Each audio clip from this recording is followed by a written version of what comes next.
આગામી સમયમાં જામનગર મહાનગરપાલિકાની ચૂંટણી આવી રહી છે, જે અનુસંધાને જામનગર કોંગ્રેસ દ્વારા મેનિફેસ્ટો એટલે કે ચૂંટણી ઢંઢેરો જાહેર કર્યો છે। આજે સોમવારે સવારે પક્ષના કાર્યાલય ખાતે પૂર્વ સાંસદ વિક્રમભાઈ માડમની આગેવાની હેઠળ યોજાયેલી પત્રકાર પરિષદમાં આ ચૂંટણી ઢંઢેરો જાહેર કરવામાં આવ્યો હતો। કોંગ્રેસ પક્ષે જણાવ્યું હતું કે આ ચૂંટણી ઢંઢેરો માત્ર વચનપત્ર નથી, પરંતુ નગરજનો સાથેનું કમિટમેન્ટ છે। આ ચૂંટણી ઢંઢેરામાં પાણી અને ગટર તેમજ ક્રિકેટ સ્ટેડિયમ સહિતના જુદા જુદા 16 મુદ્દાઓનો સમાવેશ કરવામાં આવ્યો છે। થોડા સમય અગાઉ કોંગ્રેસ દ્વારા લોકોની ઘરે ઘરે મુલાકાત લઈ તમામ મહાનગરપાલિકાઓના જુદા જુદા વિસ્તારોના પ્રશ્નો અને લોકોની અપેક્ષાઓ એકત્ર કરવામાં આવી હતી, જેના પરથી આ ચૂંટણી ઢંઢેરો બનાવવામાં આવ્યો છે। આ અંગે પૂર્વ સાંસદ વિક્રમભાઈ માડમે આપેલી વિગતો પ્રસ્તુત છે। નમસ્કાર મિત્રો, આજે કોંગ્રેસ પાર્ટી જામનગર મહાનગરપાલિકાના ચૂંટણી ઢંઢેરા માટે એકત્રિત થઈ છે અને જનતાને 16 મુદ્દાના વચનો આપે છે। આ 16 મુદ્દામાં પીવાનું પાણી પણ છે, ગટર મુક્ત પાણી છે, કચરો ડોર ટુ ડોર છે, વ્યાયામના સાધનો છે અને ખાસ મુદ્દો આજે ક્રિકેટનો જમાનો છે।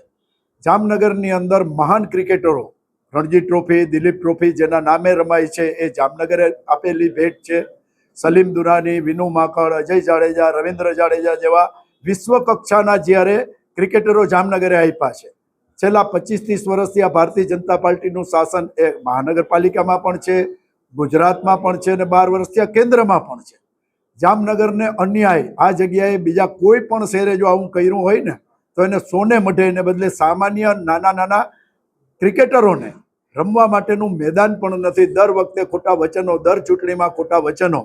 આ જો કોંગ્રેસ પાર્ટી સત્તામાં આવશે તો આ 16 મુદ્દાઓ છે, એ 16 મુદ્દાઓની અંદર જનતાને પૂછીને નક્કી કરેલા મુદ્દાઓ છે અને જનતાને સંતોષ આપશે એટલી આપના માધ્યમથી જનતાને ખાતરી આપો। કે આ દેખાડવાની વાત છે, ભાજપ અત્યારે સત્તામાં છે, એની પાસે પૈસા છે, સત્તા છે, કંપનીઓ છે, એટલે દાવો નહોતો કરવો એને કેવડાવ્યું કે ગમે એમ કરીને તમારા વોર્ડમાંથી 25 દાવેદારો એક જે ચૂંટાયેલા છે ને તે તમારે 10 દાવેદારો લઈ આવવાના।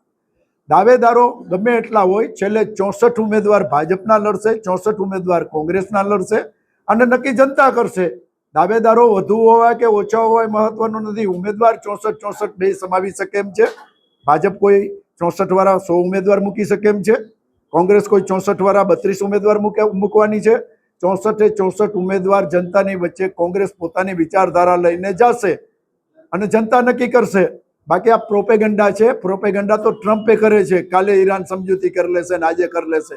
પ્રોપેગન્ડામાં નથી માનતો। 64 ઉમેદવાર જનતાને આપીશ, જનતાએ મત આપવા કે નહીં જનતાનો અધિકાર છે અને જનતા ઉપર છોડ્યો। સત્તા માટેની સીધી ટક્કર હોય તો હું ભાણવર લડ્યો, ભાણવરમાં તાલુકા પંચાયત, જિલ્લા પંચાયત, કોર્પોરેશન બધું મારી પાસે હતું અને છતાં હું 3 નંબર આવ્યો। એટલે જેની પાસે કોર્પોરેટરો હોય મત મળી જાય, જેની પાસે સત્તા હોય મત મળી જાય એવું નથી હોતું। એ હરેક ચૂંટણી અલગ અલગ મુદ્દા ઉપર લડાય છે। કોર્પોરેશનની ચૂંટણી લોકલ મુદ્દા ઉપર લડાય છે, રાજ્યની ચૂંટણી અલગ મુદ્દા ઉપર લડાય છે અને કેન્દ્રની ચૂંટણી પણ અલગ મુદ્દા ઉપર લડાય છે। બીજેપી પાસે યુપીની અંદર સરકાર છે, એટલા ધારાસભ્યો છે, છતાં સંસદમાં એમની હાલત શું થઈ? એમ દરેક ચૂંટણીની અંદર મુદ્દા અલગ હોય છે, ઉમેદવારો અલગ હોય છે, ફેસ અલગ હોય છે અને જનતા નક્કી કરે છે।